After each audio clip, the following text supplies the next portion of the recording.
It's like Lover's Key just opened up. Lover's Key. Really? Oh, yeah, they were putting The big gates. stones. The gates open today. They just opened All up. right, it's 5 o'clock. I'd like to call this meeting to order. Please stand and join me in the Pledge of Allegiance. I pledge allegiance to the flag of the United States of America and to the republic for which it stands, one nation, under God, indivisible, with liberty and justice for all. That one? All right, thank you.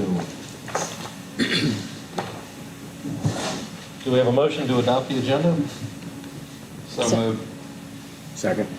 All in favor? Aye. I'll restate the agenda items. We'll open with public input on non-agenda items. We have item 6, which is our consent agenda with minutes and checks. 7, fire chief's report. 8, unfinished business. We'll have discussion on our fire chief selection process. Also an update on facilities and lands and procurement upgrades. So it'll be a heavy box for us. New business as well. The fiscal year 21-22 audited financial statement. And we'll have a resolution to adopt the budget with some of those changes in there. And Commissioner Nickel will go over that for us.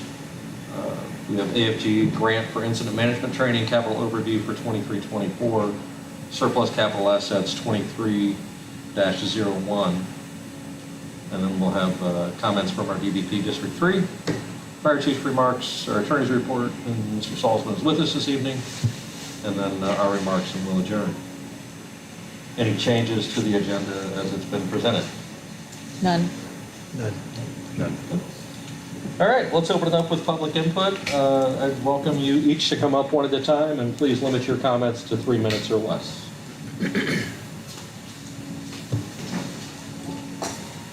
Hey, I'm Linda Miller. Thank you for having me. I run the farmers markets in Southwest Florida, including Beach Baptist and Santini since 2015.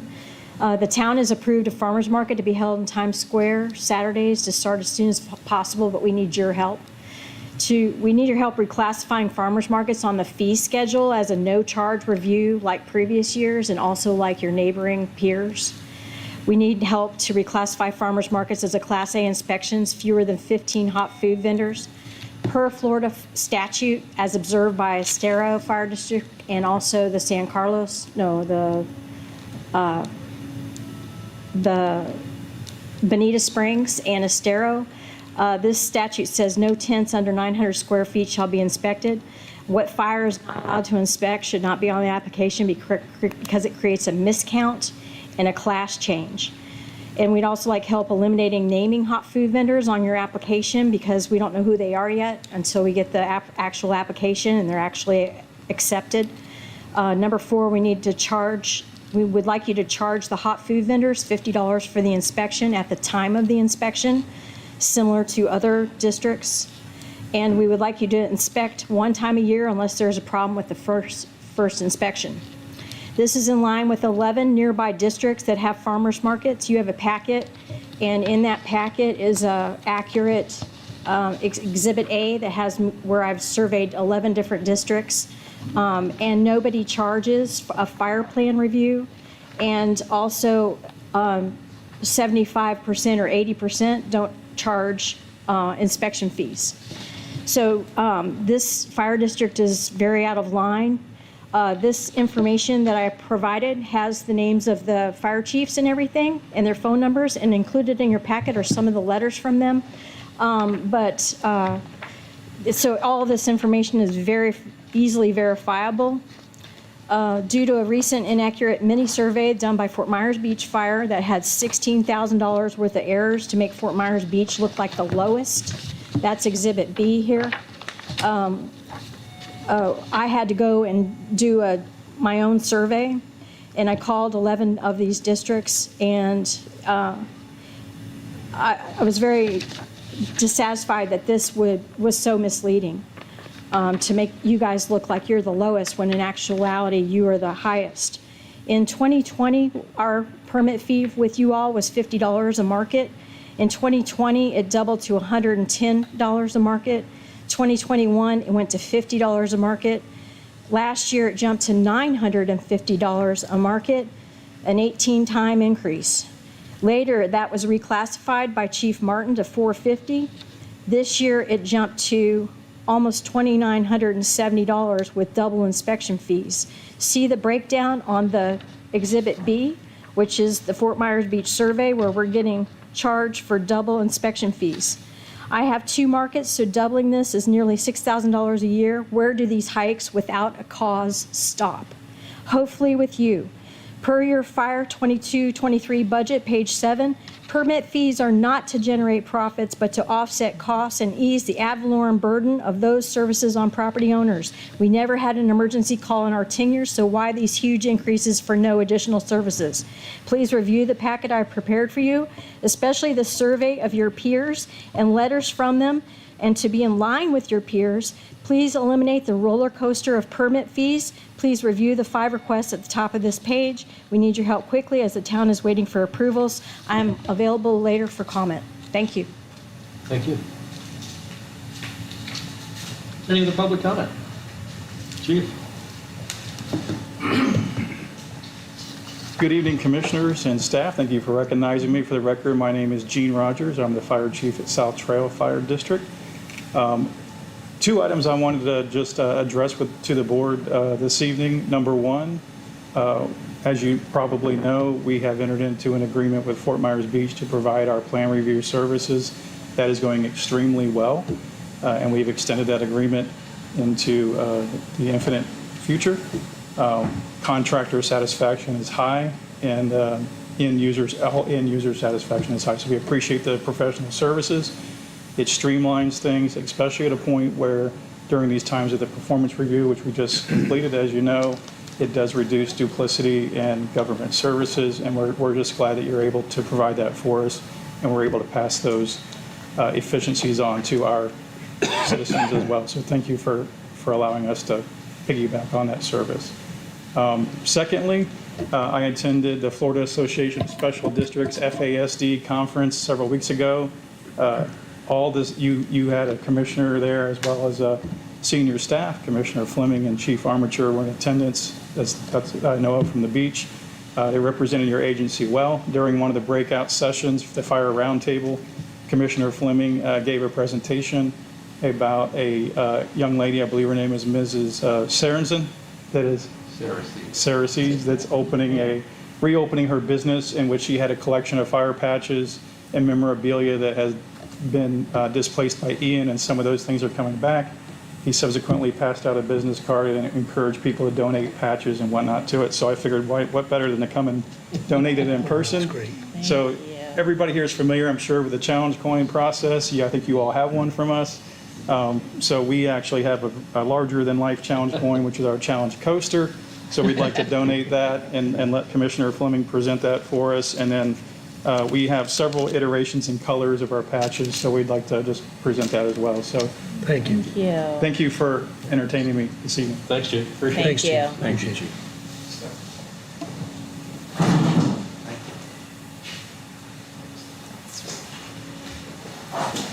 All right, let's set the record here. Anybody else for public comment this evening?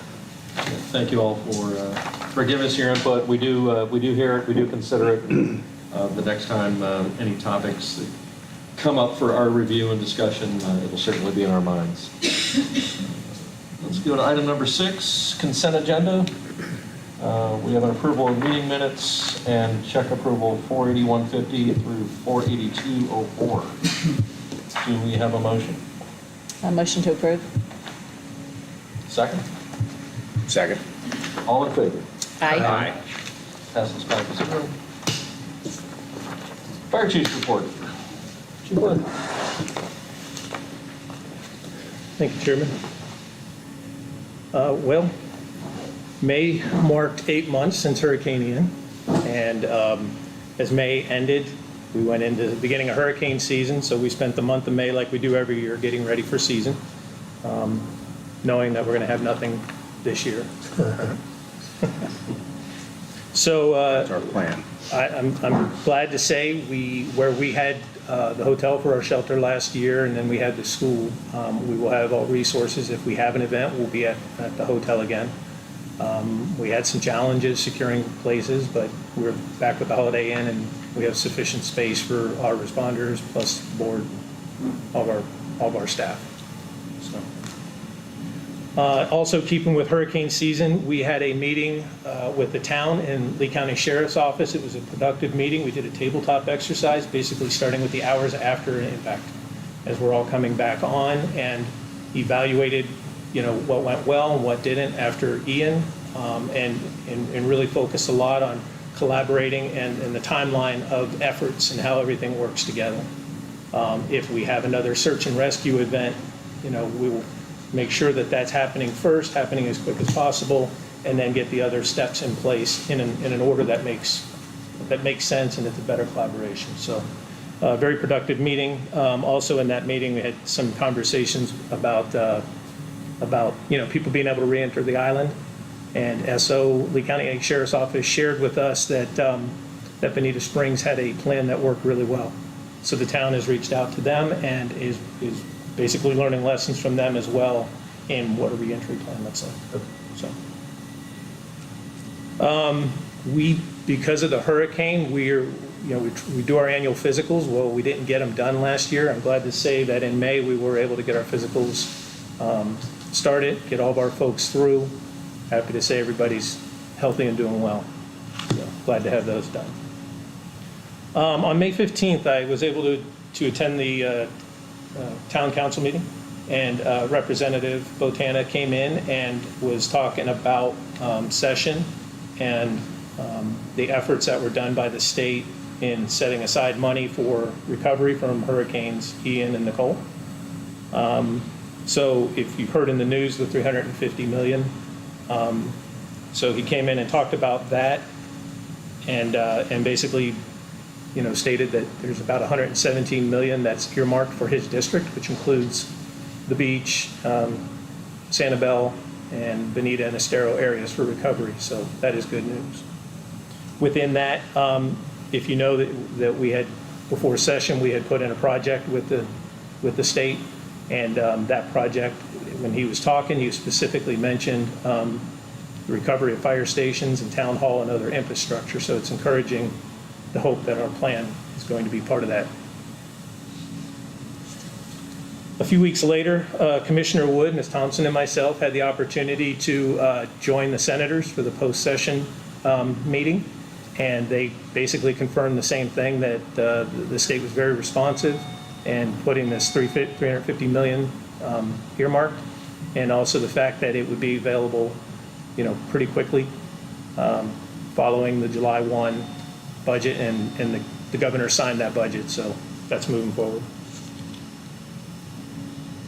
May 21st, we had a nice opportunity. I was able to bring my family down and join some of the commissioners, and Chief Armiger and his family, and some of our firefighters. We got to watch the kids sing for Lester Holt and NBC News. That was really a touching performance to see the kids do their songs, and the way they modified them to fit their personal experiences was, just gave it an extra personal touch. So that was nice. Under administration, I want to congratulate Trevor Mercure. He is our support services facilities coordinator, and he's been in overdrive since the storm. Amongst all that, Trevor completed his certified facility manager professional certification. So he had been working on that for a while, and he was able to finish that up, and now holds that certification. And he's been so instrumental in making sure our facilities get back together. We had talked about at one time, should a contractor be managing all these things, and he's basically supervising 3 or 4 facilities, so or 3 facilities. So appreciate Trevor, and congratulations on that. In May, Jane had the opportunity to participate in the Florida Disaster Emergency Management FROC program. And basically what that is the state has put together a program to try and fast track the recording and the tracking of events after the storm, making sure that the paperwork and all your submissions and stuff are in order. So thank you to Jane for participating on that. As you know, we got our initial numbers June 1st. That letter, which I had always assumed that first letter was our worst case, well, we were in bold print warned that it probably isn't worst case. So our initial numbers show a decrease in revenue in the upcoming year of 38.3%. So we are working our budget on that, and we'll see what comes on July 1st when we get the final numbers. I'm happy to say that Fire Station 33, built in December, completed in December of 2007, that station cost us $1.7 million. So would we love to go back and do that today? Anyway, we made our last payment on that in May, and we own it free and clear. So I'm happy to say the district is debt-free with the exception of the remaining payments on the ladder truck and engine 32. And those will be finished off in 2028. So. In operations, Chief Arminger was able to participate in the Beach Kids Foundation meeting. We know that group has done tremendous work over the years, and I'm glad to see that it's continuing. And we don't know what Christmas will look like this year, but we know we'll be there with them participating in the handing of the gifts to the kids. So. Chief Arminger and Commissioner Fleming also were able to participate in the Florida Association of Special Districts Conference. And I know Chief Arminger learned quite a bit in that meeting. Being new to administration, it was like drinking through a fire hose, as he explains it. So that was a good event. Also, Chief Krause and our medical director, Dr. Pereira, they attended the monthly meeting of the Medical Care Council, which is the medical directors from Lee and Collier County, and they come together and collaborate on our protocols for the guidelines that our folks provide medical under. We have a significant change in the guidelines coming in 2016 with innovations in medicine and technology, so we're looking forward to that. For incident response activity, you'll see, like we had talked about, the chart in the report shows that our calls are down 60%. Our folks are doing a good job responding to them, and as we had talked about in the past, we're seeing different types of calls. We're seeing more fires and gas leaks and things like that, electrical hazards. So I want to thank our folks for doing a good job and handling everything safely. I had mentioned this last meeting, but just after 11 a.m. on the 5th of May, we had a fire at the Seagrape condominium. And just highlighting a little more about that in here, it was our rescue truck who was the first one on scene. Those guys were able to dress out and use the equipment. So a few years back, some of our firefighters made recommendations about putting additional fire equipment, specifically water cans, on our ambulances. And that tool allowed them to get to the roof, give a report, and also put some initial water on the fire. So just want to highlight our rescue folks and thank them for their good work. When we estimate the value of property, we take the pre-fire value and then we subtract from that the anticipated damage. The total value of that structure is $12 million. So we don't know what the potential was, but we know how we stopped it, so big save. In May, our training highlighted first due operations on high-rise occupancies, driver confidence, apparatus driver confidence, and airway management on the medical side. So, and then on top of that, our crews continue to participate in technical rescue training. We have 3 or 4 of our members who are going through the different disciplines of technical rescue, and this will set them up if they decide to join the countywide USAR team. Right now, we have 3 or 4 members currently participating on that team, and it'd be nice to be able to contribute 3 more to the cause. In addition to the Medical Care Council, we also had Dr. Pereira in district with us. She was in district providing medical training to our folks, and her in-services are are productive to our folks because they, she'll sit down and just have conversations with them and talk about scenarios and what if, and just kind of get, she can put those prompts out there to get people thinking a little deeper than, just treating signs and symptoms. So appreciate her for being in district this month.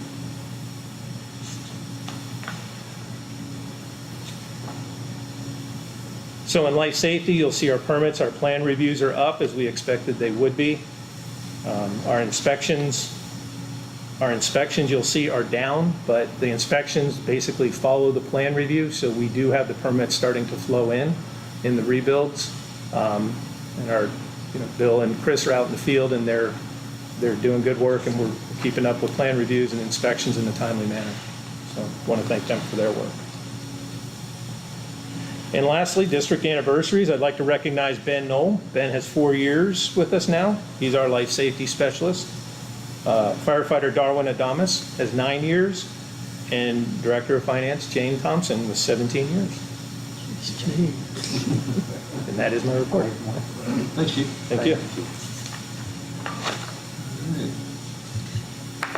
On to unfinished business. Item 8A, fire chief selection process. We kind of set our guidelines over the last couple of meetings. We opened it up for internal candidates. Got one applicant that's applied internally. Everybody had a chance to review that individual. So would somebody like to start with the discussion? I'm not sure what we're supposed to be discussing at this point, so help me out here. What's our next step? We have an internal candidate. That was our goal from the last meeting, was to open up to internal. We have one, so at this point, we can move forward with the selection process internally, or we can decide to go external. I'm again for an internal procedure. I like our candidate. Was it, Jim, was it you who, I forget who moved us forward with the internal candidate first? I can't recall exactly, but Was it one, I don't remember. where we're at right now, I would think it would be appropriate for us maybe each to have an opportunity to sit down with the chief and talk to him, since he's our lone internal candidate. And maybe then at the next meeting, after we've all had an opportunity to meet with him privately and discuss his thoughts for the future of Fort Myers Beach Fire District, we might be in a position then to talk about whether we would like to then open it up to other candidates outside, or whether or not we would like to go ahead and make a motion to select him as our chief. I would support. I kind of see it falling that way. Yeah, no, I would support that. I think it's a good opportunity to have one-on-one discussions and then see if we have any concerns that come out of that, or any desire to move forward with outside candidates after that.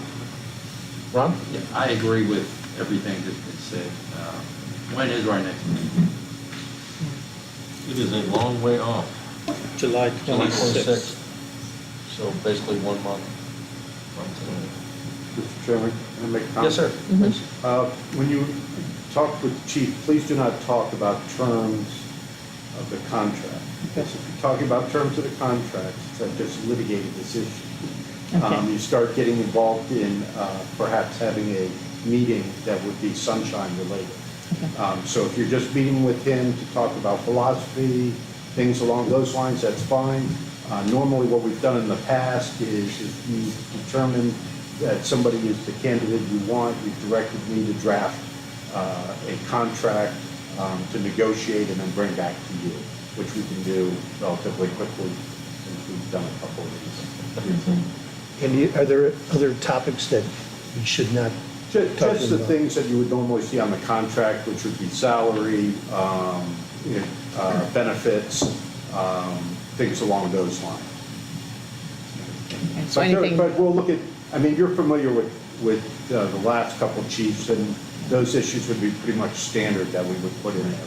But I just prefer you don't talk, so we don't have any allegations of negotiations outside the sunshine. understood. I would agree. Again, I think we're we're in a good position. We have a good candidate. Each one of us, if Chief Worth has time over the next few weeks, we can dedicate a few hours each one-on-one, whether it be at headquarters or offsite, whatever's better for everybody involved. And then on our July 26th meeting, we'll decide where we're going forward with that process. Yeah, I'm good with that. Agree? I don't think we need a motion or anything else. No. Okay. Proceed. Other than we will, just so you know, it'll be on the next agenda Yes. as you have directed. Okay, Thank you. thank you. As always, for guidance. Item 8B, update on facilities and lands. Chief Worth. Very good. I put packets in front of you in case you can't see the screen, but threw together a few slides just to kind of walk through. So facilities and lands, we've talked about this over the last few meetings and developed, I feel like I've developed a plan that I want to present to you to move forward from where we are today to ultimately getting us into the facilities we need at the end of the day. So as you know, before the storm, we were working on a project on our property that we acquired back in 2019, I believe. That property is about 2.1 acres, and we were going to do a large facility on that property. The reason for that was that it was as close to our ideal area for a fire station at the time because everything was developed. So since the storm, our property is vacant. Our property is occupied by the town. The town has lost their town hall, as we all know, and the town has approached us, and we have been talking for the last few months about what it would look like to actually trade properties. So on this plan, we'll talk about trading properties, and then if we trade the properties, liquidate town hall, assuming that we then have ownership of it, in order to acquire the other properties that we would use to build a fire station separate from a administrative and training facility. And then finally, hit on the design and construction timelines. So trading properties with the town. So we sat down with them, and one of the main concern that I had on behalf of the taxpayers of the district is how do we make this trade and make sure that we're capturing market value on both pieces of property. So we worked through some details on that and consulted with Mr. Salzman. And ultimately, in general, what we're working towards is both us and the town are getting current appraisals on our properties, making sure that all the terms are comparable. So for example, they're both being appraised, us by our appraisers and them by their appraisers, as highest and best use and as vacant land. So some of the nuances in the earlier appraisals were the demolished building is still sitting on it. So we're getting apples to apples appraisals, and then from there we'll move on with more discussions.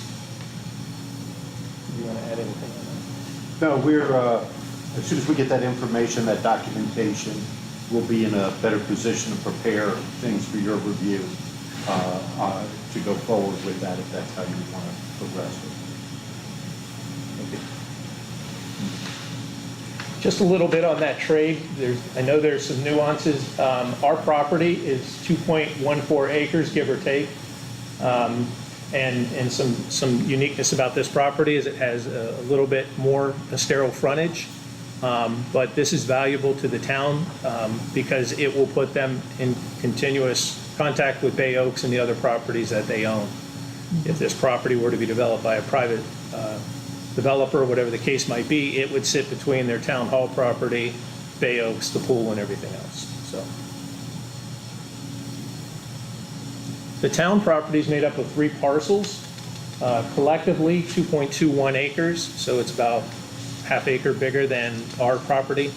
It has a couple different zonings on it, and one of the nuances would be that this would be rezoned before we would take it as highest and best, so it would match our property in its use. If that trade is able to be completed, we can come to terms on it, then the next step would be to move that town hall property. That town hall property has appreciated significantly in value according to the appraisals. And that will unlock resources that would allow us to make sure we can construct our other facilities. As you know, before the storm, we were in the process of saving up to handle that construction. Upon liquidation of that property, we would then work to secure a site for a fire station, a standalone fire station, which would be a much smaller piece of property on the island that we would need. And then the other part of that would be to acquire property for admin and training facility, the other part of that larger project we were working on. And we're looking to take that off the island where land would be more valuable or more cost effective. So this just shows you an area. In the middle of that shaded area is Del Mar, and our data all along has told us travel times, the ideal place to have that third fire station in the district in relation to stations 33 and 32 is around that Del Mar area.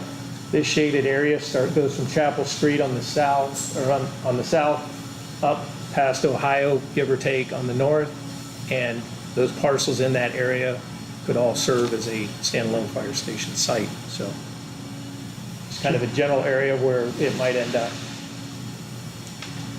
Just a general concept of what a fire station might look like on one of those narrow parcels. We would try feedback from the firefighters, and just thinking about our operations, I would try and get a third bay in there if at all possible, just to manage our response resources. We know it's going to be elevated. The living area will probably end up going up over the bays, very similar to the way Station 2 feels. I shaded this area over on San Carlos Island strictly because that represents commercial area. The training facility and the other operations, a fueling system, would be more suited in a commercial area. So again, no specific parcels, but just kind of some areas where we might be able to find land that would work for our administrative and training complex. Again, just a general idea of what an admin building might look like. You see a training tower, you see a couple smaller containers there that are typically what's used to be able to do some live fire. And then over on the bottom corner, that's supposed to represent a fuel pump, a fuel tank and fuel pumps above ground. So. And then finally, design and construct. Really the highlight here is that we would try to breaking this large building into two smaller pieces would allow us to accelerate the timeline and get the fire station designed and out of the ground on a quicker time frame than the admin building. We would still move both of them concurrently, but the emphasis would be on getting the fire station going as quick as possible.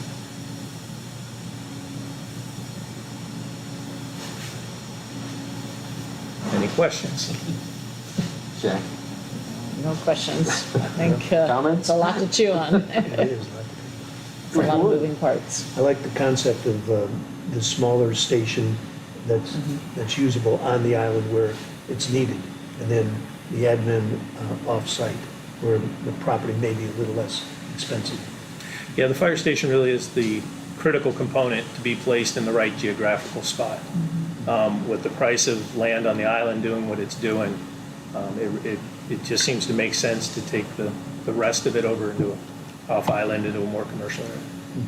It also makes sense to put the admin off the island based on our experience with what we learned after the storm this time. I mean, there was no way we could have run operations on the island after that storm.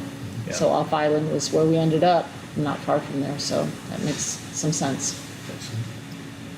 Commissioner Nichols? If we would do the swap with the town, the building that's currently on the town's property, is that scheduled to be demolished, and are those arrangements already in motion so that Yes. if we would make that swap, we would be basically getting vacant land?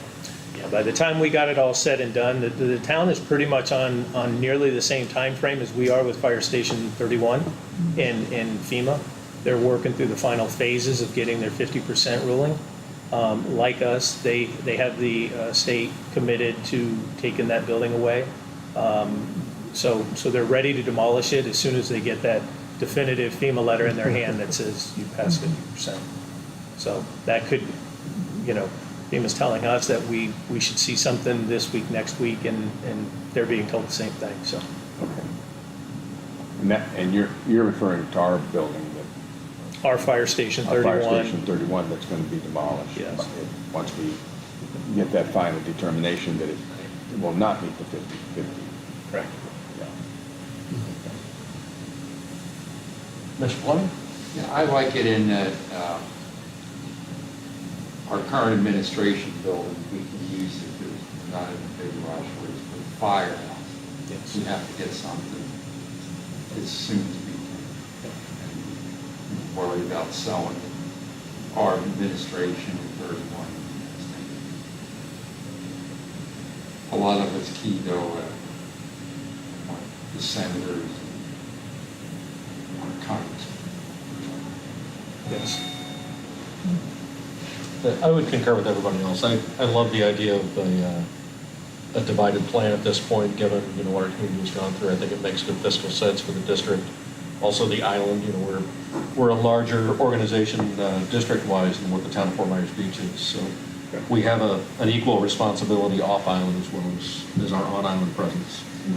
Having a headquarters where people could come for planning and permits and things like that was a little more accessible during our season traffic would make more sense. And really like the idea of having an on-site training facility for our folks to get some quality training at that it's in district. It's, we're not traveling and taking a house out of service for that training evolution or paying overtime if they're doing it on off days. I guess my concerns are, making sure we have the safeguards, that we're maximizing the value potential for one property to the other. I've told you this before, Chief, my brain, when I look at the two properties, until you see it on an aerial, one looks larger than the other, and it's not the town's. Ours certainly looks larger. Part of that's because it's vacant, the way the streets are aligned with the frontage on Sterling Boulevard. I understand that. But I want to make sure that we're giving our district stakeholders, the folks who pay the fire taxes, the best value possible. And if the town has a hard time coming to an agreement, then, I guess open market would be our next move to put the property on the market and see what we get. Not ideal for the town. I know how they want to consolidate and kind of centralize their locations. And I'm willing to help as much as we possibly can within the limits of what we owe our taxpayers. Anybody else? Questions? All right, so we have two recommended motions, it looks like, Chief? Yes, sir. So you have two motions in front of you, and those motions basically are authorizing us to move forward with developing a plan to trade, liquidate. Obviously, any contracts for either purchase or sell would all be contingent on board approval. Okay. Somebody like to recommend motion one? So moved. Second. We have a second. That motion is to authorize fire chief to liquidate district-owned vacant real property located at 2545-55 Estero Boulevard and execute a tentative agreement to sell contingent on board review and approval. We have a motion, we have a second. Do we have public input? This is a big topic for the district, and I want to make sure that any members of our district have an opportunity to get up and voice opinions. Seeing none, we will take a vote. All in favor? Aye. Opposed? Motion carries 5-0.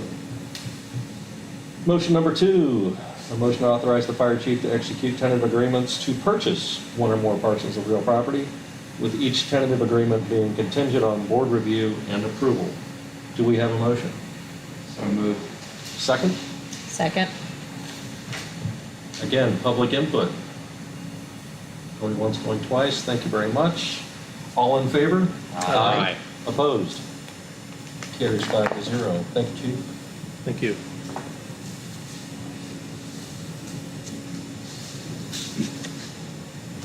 All right. Procurement, upgrades to roof station 32. Yes, sir. So I talked about this last meeting and some of the mitigation efforts, and now we're bringing it forth. We actually got an updated an updated quote from our roofer to do these mitigation efforts. And what this is it's, even though we're replacing the roof on Station 32 with a code-compliant roof, these mitigation efforts will upgrade that roof and increase the uplift strength of the entire roofing system, and to make the storm, or to make the roof more resilient during future storms. These upgrades add about $21,000 to the project, and we've been given every indication as we work with the mitigation folks at FEMA that these squarely fall in reimbursement. So I fully expect that these will be reimbursed by FEMA once we finish this project. Discussion, questions? No, that actually sounds like a reasonable amount for an upgrade of that type based on what everybody's saying for construction costs right now, so I'd feel more comfortable doing that. Mike? Well, our building's going through the same, similar, but almost 10 times as much. So this is Yeah. really a deal. I wish we could get the same deal. But now, we did have competitive bids, is that correct? Yes, sir. No, that's all I have to say. Thank you. Jim? No, I think it's a good move to prepare for the next storm. It's like it's never going to happen, and it would be silly. So Commissioner Wood, just to clarify, so when we did the original quote, that was done under, with 3 competitive bids, and we specifically had that conversation with the mitigation folks, and they said, you can make these mitigation changes to your preferred vendor without going back out, so. Thank you. Okay. So that makes sense. Ron? I have none. Okay, thank you. Chief, just one question on the improvements with mitigation. I'm assuming we should see some insurance adjustments with a stronger roof on the station, possibly? Sure. You should ask. It'll be overtaken by the insurance increases, the rest. Don't ask, you know. Adjustments which way? Yeah, exactly. All right, do we have a motion to approve for the fire chief to execute the upgraded roof proposal from Crowther Roofing to include the 3 options specified above for a total amount of $129,005? So moved. Second. All in favor? Aye. 5-0. Thank you.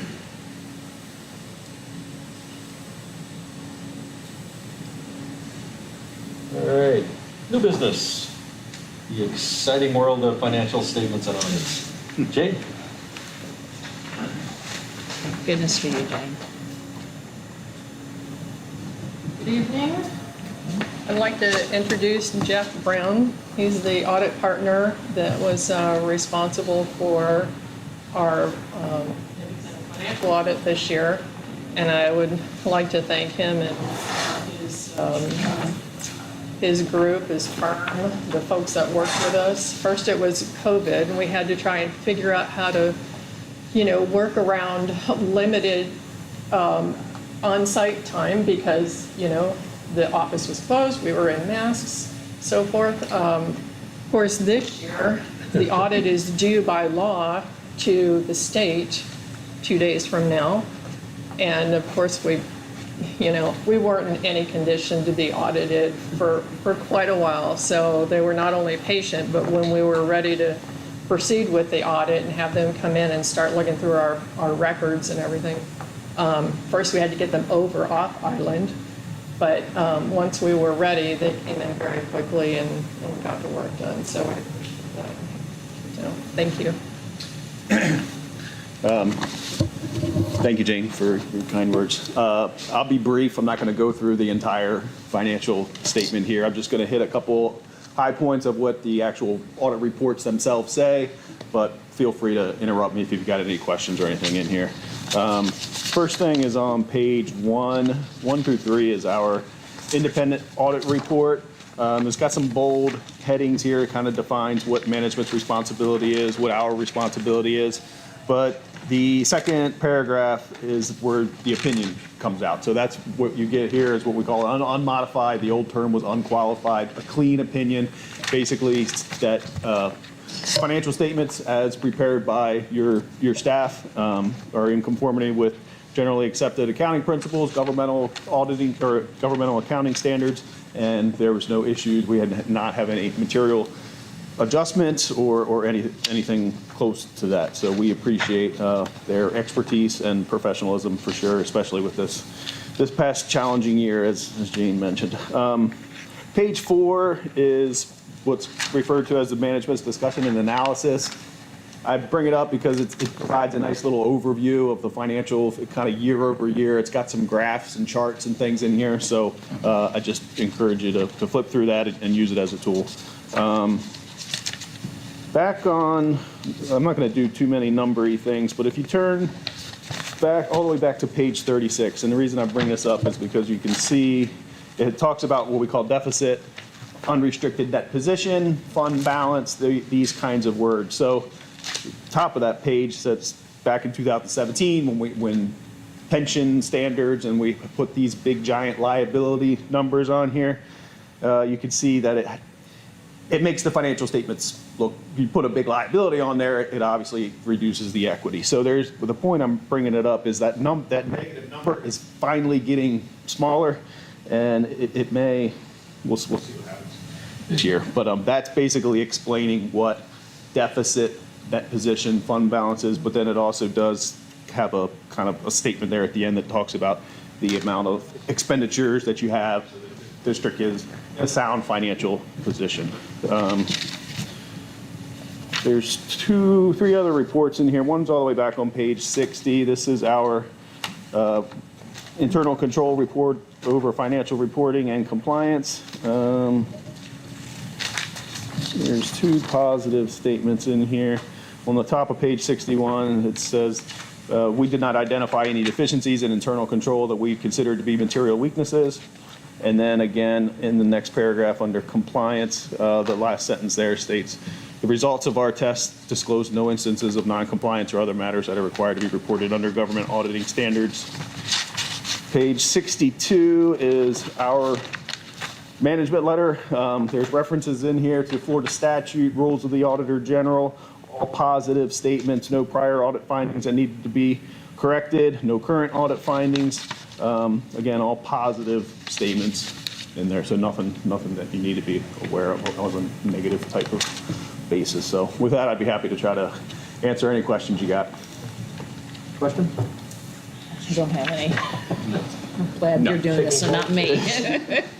Thank you, as always, Yeah. for another sound audit. We appreciate all the work you put in with our internal team, and it's always good to see the results every year. Absolutely. Yes, Thank you, sir. sir. Yep, you're welcome. Thank you. We want to thank Jane for all of her work getting us to this point. Yeah. Thanks, Jane. Team effort. Need more vacations. Thank you. Thank you. Thank you, Jeff. All right, I'll make a motion to adopt the audited financial statement for year ended September 30, 2022. Do I have a second? I'll second. All in favor? Aye. Opposed? Carries 5-0. All right, new business B, we have a resolution to amend budget for 22-23. Jane, would you like to give us a quick introduction, or Chief, I don't know who wants to? Jane can have Jane? it. Yeah, absolutely. Happy to.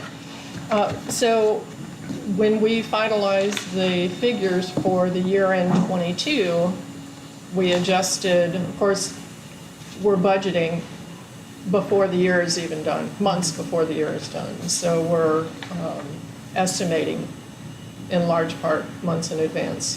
So once the audit is done, once we finalized our figures, whatever difference is there, we need to adjust our budget for the following year, which is the year that we're in right now. So this resolution adjusts the fund balance carried forward, and then with your approval, we'll put it into the reserve account for the millage sustainment fund, which is what the resolution reflects. Thank you. Any questions before we move with the lengthy wording? We need to, you only need to read the resolution by title, Yes. but I would recommend you read section 3.1 also on the record. Okay, will do. Okay. Mr. Nichol, would you like to Yes. introduce this? Resolution 2023-02, a resolution of the Board of Commissioners of Fort Myers Beach Fire Control District, Florida, to amend the budget for fiscal year 2022-2023, providing for severability, providing for an effective date. The Board of Commissioners hereby amends the district's budget for 2022-2023 to adjust the carry-forward amount to equal the actual 2021-2022 fiscal year in-fund balance of $14,006,127. The total adjustment required is $1,306,127 and will be adjusted as follows. 1. The budget balance carry forward will be increased by $1,306,127,000 and assigned fund balance reserve, and the assigned fund balance reserve for millage stabilization will be increased by $1,306,127,000. Thank you. Resolution was offered by Commissioner Nichol, who moved for its adoption. Do we have a second? Second. This is a roll call vote. Commissioner Lezak. Aye. Commissioner Fleming. Aye. Commissioner Wood. Aye. Commissioner Nichol. Aye. And myself vote aye as well. It carries 5-0. Thank you.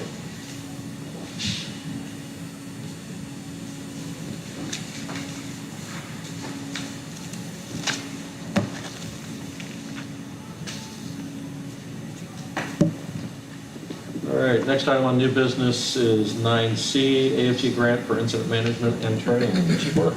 Yes, sir. Thank you, Commissioner. So earlier in the year, we applied for AFG Assistance to Firefighter Grant. It is a grant that's provided through FEMA and Department of Homeland Security. And we applied for an incident management program that includes creating several trainers, and then also putting all of our folks through this incident management training. Incident management is typically done for your officer positions. However, us putting all of our folks through this will take some of the newest firefighters, and it'll give them the why of why the incident commander is directing the scenes the way they are.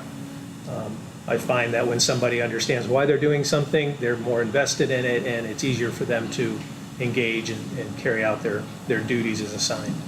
So Chief Arminger worked on this narrative, and I also want to highlight the fact that both Local 1826 and the national level, the IAFF, has resources that they offered up to us where they assisted us with polishing up our narrative. They do that for departments around the country, and I'm sure it's because of their assistance that we were able to achieve this award. So I know Jennifer Gordon, DVP of District 3, is here tonight, and you know, I want her to pass on to the local and international our appreciation for their help. So this grant is $185,000 with a 5% match, so this will be $8,800 out of the district's pocket, and $176,000 of that is being provided by the federal government to help this program take place, and it'll take place over the next 2 weeks. Questions, discussion? Yeah, wonderful. Why do they call it the blue card system? Blue Card is the name that was given to it. This system came out of Alan Brunacini, was one of the thought leaders in the fire service over the last 40 years. He passed away a few years ago, but Phoenix Fire Department was known as one of the more progressive fire departments in modernizing firefighting. And this is a program that he developed, and his kids and family, also in the fire service, continue to carry forward. And they named it the Blue Card system. It's how it evolved out of the Phoenix Fire Department.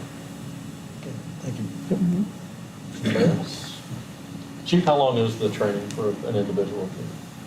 The training will be, there's an online component where they're actually going to get the foundational knowledge, and then it's followed up by extensive scenario-based training. So the whole program will probably take somebody maybe 4 months to go through altogether.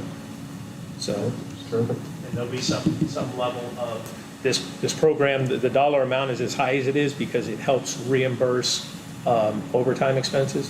So the intent is to try and get this to our folks in an off-duty capacity and large scale so that they can be focused when they're in the middle of the training and not subject to calls. So do they have to volunteer for the overtime? Do they have to volunteer for it? For the overtime? Yes. So,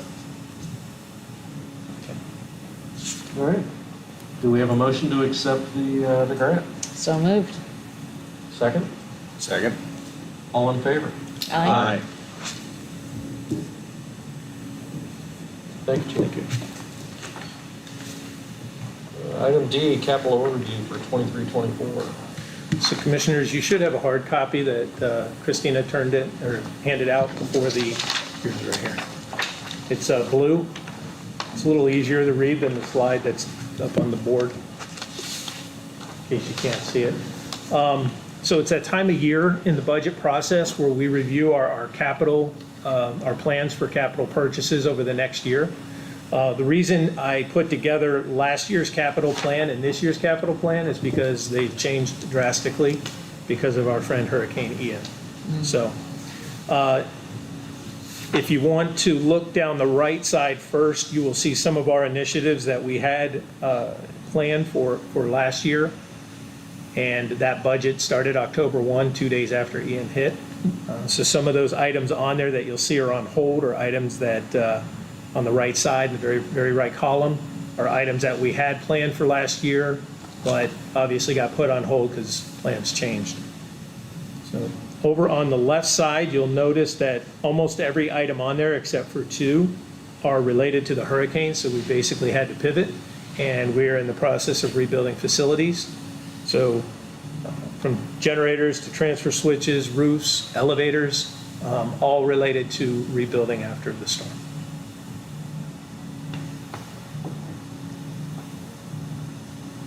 Any questions on that? No. Do we need to do anything with this, or is it just an No, information? it's for your information. All right. Item E, surplus capital assets. You see in your packet that there's a list of assets. Again, many of those assets are related to items that were lost or destroyed during the storm. There are a few items on there that are being surplus because they've aged out. We have some hydraulic tools on there and whatnot, but for the most part, the items on the surplus list are related to either being damaged or destroyed by the hurricane. Any questions? Surplus assets? No? Do we have a motion to surplus assets as listed in 2023-01? So moved. Second. I'll second. Discussion, anything further? All in favor? Aye. Opposed? Yeah, 5-0. Thank you. Moving right along. Item 9F. EVP Gordon, I believe, is up.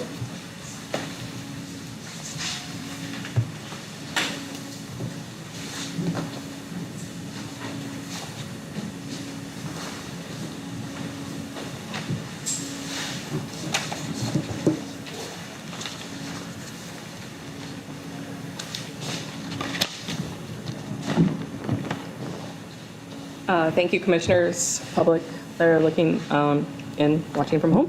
I brought these ladies up here first because they were so kind to come at the last minute when I invited them in tonight. And they're from FMB Strong. Immediately right after the storm, there was basically like a grassroots. We lost everything. We know a lot of people lost everything. We're going to do everything we can to help. District 3 members got involved. We went and volunteered when we could, the time we could. And, immediately after the storm, it was probably the first time in all of our lives where we couldn't do something to help. We couldn't fix that situation. So what we did from that point is we designed a shirt with another union member in town locally. He drew up a design. We put it out all over the country. for sale, and we sold this shirt like hotcakes. It turned into quite the production. But our intent the entire time and what we have done is give back to the community. We've given to the Beach Kids Foundation, which we've always been a longtime supporter of. We've donated to the Beach School, not only through donations of books. They put a request out for PE equipment at their new school, and District 3, the union was able to buy that and provide that to them.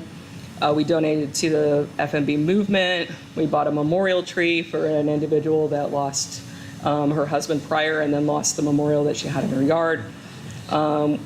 We were one of many, many sponsors for the day before Mother's Day 5K. And we donated to the group that was hand painting signs for a while. So we put some money out into the community.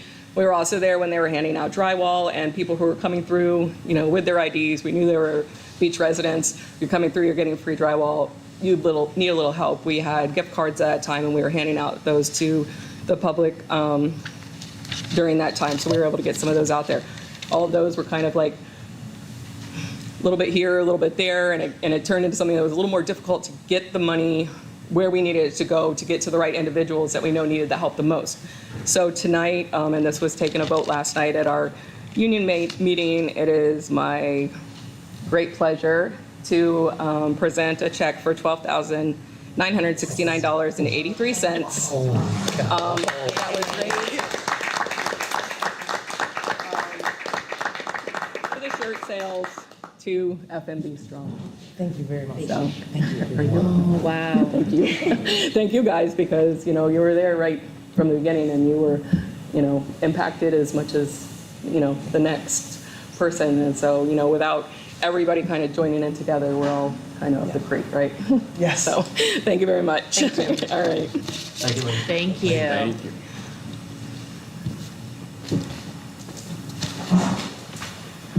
Okay, so for the remarks, I just want to go through a little bit of what our employees have been up to lately. Joel Martinez, he won the day before Mother's Day 5K, and he went to the United States Police and Firefighter Championship, and he ran the mile, the 5K, and the 10K, and he won all three of those events. So that was within the last month, so we're very proud of him. He's super fast.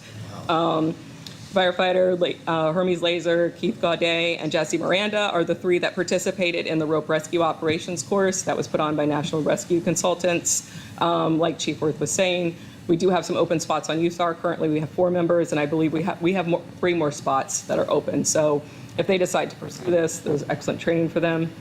Firefighter Ivan Rojo had his second child. He had a son on June 16th. It's very exciting. He's probably more tired than he usually is. And firefighter Sophie DeClerc applied to and has been accepted into paramedic school starting in the fall. So she's going to be pursuing that as education. She's one of our newer firefighters. Myself and Engineer Gluski, we attended the FPF conference. That's the Florida Professional Firefighters. They're the main governmental relations advocate here in Florida. They're a state, kind of branch of the IAFF. During that time, we helped amend the bylaws. We did voting on the budget, and we participated in some learning classroom exercises during that time. So lots of stuff. Since the last time you guys had union remarks, which has been a little while. So that's all good stuff. Obviously, since the storm, there's been multiple changes, a lot of uncertainty. We've been, good news is all of our members that were displaced from their homes at this time are back in their homes as of like 2 months ago. They're still working on, like everybody else, getting either insurance reimbursement or still getting things back together, but they're back in their homes. We recently had a personnel number change from 11 personnel to 9 personnel. That changed our delivery model. And, following that, we had Lee County EMS move into our Station 32. So we went from 2 ALS ambulances to now 1, and we have Lee County EMS in Station 32. So that has caused a little bit of uncertainty, increased uncertainty, and some anxiety along the line with the employees. I've been working with Chief Worth, and I think, we're going in a positive direction with that. Mainly what we need is that operations level person to be that direct leader and be able to be assertive and knowledgeable and drive us in the right direction for that during that time. So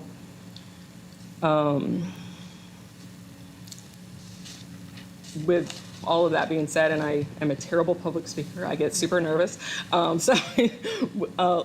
We remain completely dedicated to the citizens, to this island, to this beach. I lived here in 1973. It was my first home in Florida, and there's so many of us that have so much here that's ours besides the fire department. We're here, and we are dedicated to this, the visitors and the mission, and we're looking forward to, continuing to forge a professional relationship with the chief, the interim chief, the new chief when they're elected, the board, as you guys see fit. And we do feel the future of FMB Fire is extremely exciting, and that, it can be amazing with the right, in the right time. So that's all I have. Thank you. Great. Thank you so very much.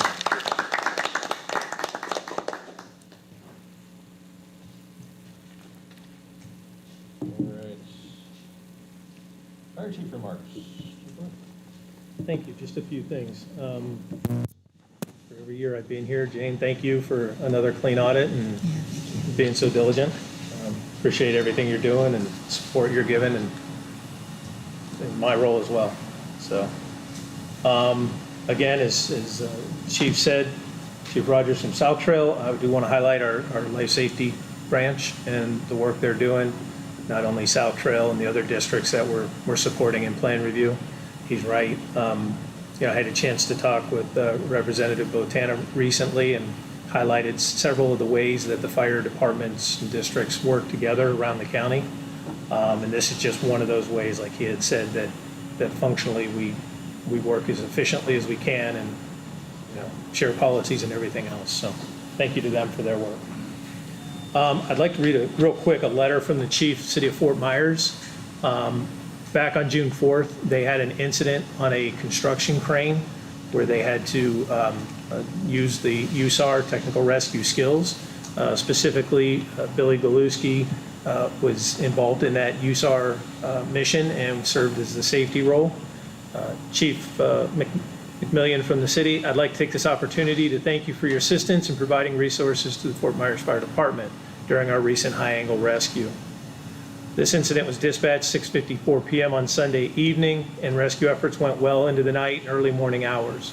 The personnel that responded were very instrumental in assisting us with these operations. We're very thankful and appreciative for your quick response without hesitation and your side-by-side cooperation and professionalism during this time of urgency. Please accept my sincerest thanks for everything you and your department contributed to the Fort Myers Fire Department. So I'd like to highlight Billy Galuski and the USAR team for their work. And then the last thing I have is earlier in the month, we started receiving some donations from the community.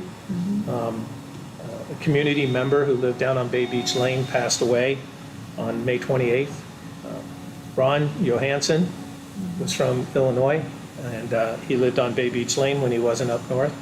And in his passing, he identified both the Elwood Fire Department in Illinois, where he was from, and our fire department down here. So we've had $200 donated on his behalf, and I'd just like to recognize his family and for their kind gesture. So with that, thank you, sir. Well done. Thank you. Thank you. Mr. Salzman. Just as we talked about earlier, I've been working with Jane and Chief on several issues, the property being the most important, but anything else that's come up we've been working on and getting through, and hopefully trying to smooth things over. Perfect. Okay. Thank you as always for being here. Thank you. Thanks. Commissioner remarks. Start with someone else first. Okay. Larry? Ladies first. I don't think I've ever been first. You're first. Your turn today. Well, I want to thank Chief Rogers for helping us celebrate the rebirth of our island and of course, some of our shops. And we all love Anita Saracita, and that was very touching. Appreciate that. Proud of our firefighters and Jennifer for the donation to our people, our residents and our guests, and that's very, very generous, and we appreciate all that you're doing. And it was nice to have you get a chance to come up here and tell us about exactly what's going on, so thank you for doing that. And of course, Jane, what can I say, another perfect audit. That's just, wow, it's become commonplace, but I know it is very difficult to achieve, and you manage to do it every year, so thank you so much. Other than that, I'm done. Ron? Yeah. I agree with what Larry said, and also Mr. Salzman. The land swap is the most important, and that's what we really have to be focused on. Again, thank you to Jane for the audit. At FSAD, one of the things we learned was that the legislator did finally pass ethics training for all special district commissioners, which begins next year. You can do it there, you can do it online. But it is something you'll have to complete next year. Thank you to Chief Rogers for the patches. I'll take a picture, send it to Anita. She's leaving, I believe, soon for a month in Spain, where she's from. A couple days ago, I went to 32. Of course, I took treats from Publix. Spent some time with Jen and some of the other firefighters. With Jen, we had a pretty frank and honest discussion. I would encourage my fellow peers to, if you can, make arrangements and stuff. Also, Jen, thank you so much for the work of the local that raised $12,000. I mean, that's a lot of money. Chief, for the meeting you had post-Ian, and one thing I'd like to see, since the sheriff was there, that a focus is made to secure the bridge as soon as possible and not wait until the afternoon. And today I talked to my mail carrier, Alex, if you know who he is. And we were talking about what's left. But I asked him, how many people do you think are living on Estero Island? And he guessed maybe 500. And he said, like Bay Beach Lane, there's a lot of people down there. He said that they're up top and they never come out. But, so, I mean, 500 people this time of the year is very slow, but I would think in October, November, we're still not going to have any.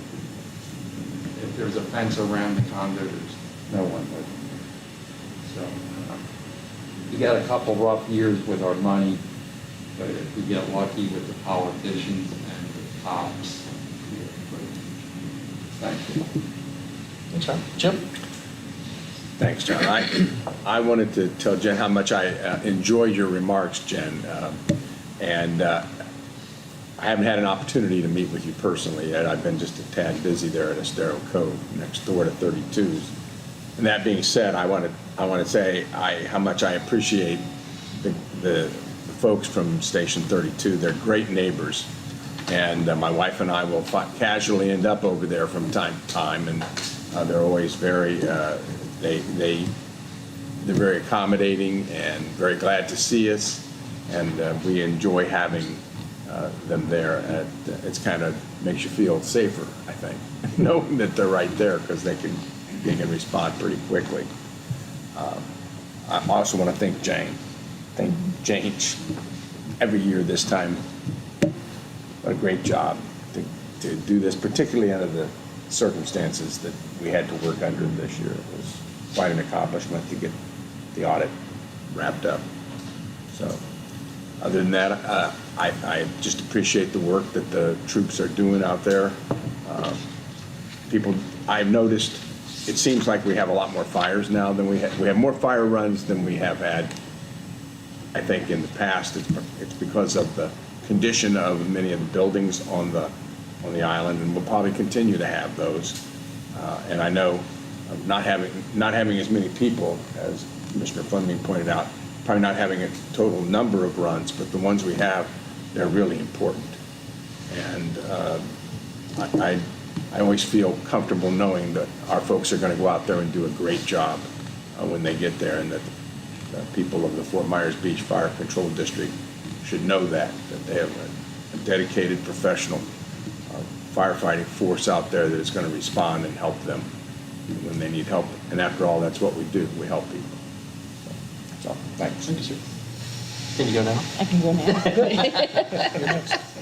now. You know, echoing what everybody else has said, Jane, thank you, as always. I'm in awe of you and the numbers. I don't know how you do it. I'd like to thank Linda for coming and taking time today to speak with us and sharing her concern and her thoughts. That feedback's appreciated very much. It is definitely heard. Thank you, Chief, for the patches. I know I had some at the chamber today, and they were picked up today to get to Anita, so I know she's still here, so that I know she'll appreciate those very, very much. It means, I think, more to us, more to her than we can really even know. It's a big deal to her, so. Gosh, Ed and Kim, thanks for being here. Appreciate it. Thank you to the Local 1826 for the money for FMB Strong. They have been a lifeline for this community. And I know both of those ladies personally, and they themselves have suffered huge losses. So, you know, just the fact that they are out there helping others just shows what our community is all about. And they have more to do. So I'm excited they're still around, and they don't plan on going anywhere. They continue to help. So that's fantastic. Thank you for a great audit. Appreciate that. I'm excited about the new ambulances. We didn't even talk about that. No. Right? They came in June. I got to wait till next I meeting. know, they look cute. Can you call an ambulance cute? Is that allowed? But You're welcome to. they're very excited about those. See those like? Do we get a ride, maybe? Well, I don't want to go on a ride. Yeah, like a fun ride, not a not fun ride. A fun one, yeah. Fun ride. Don't Yeah, there you go. Don't put me in the back of one of those. Front. No, but I'd like to get you, Yeah. maybe bring one next, well, of course, you're busy, of course. Yeah. We're getting them outfitted. We'll have them. That'd be cool. We'll have them. Yeah, I mean, I would love to see them out, you know, and invite people to come by and see them. If there's a way to do that and do a small community event where people can come by and That'd be actually really good. talk to everyone and see the ambulance and look inside, and it's much less scary when you've seen one already ahead of time than if, you know, you have to unfortunately use one at some point. Yep. If you know what happens there, I think that might, you know, that's helpful. So just kind of a thought about that. And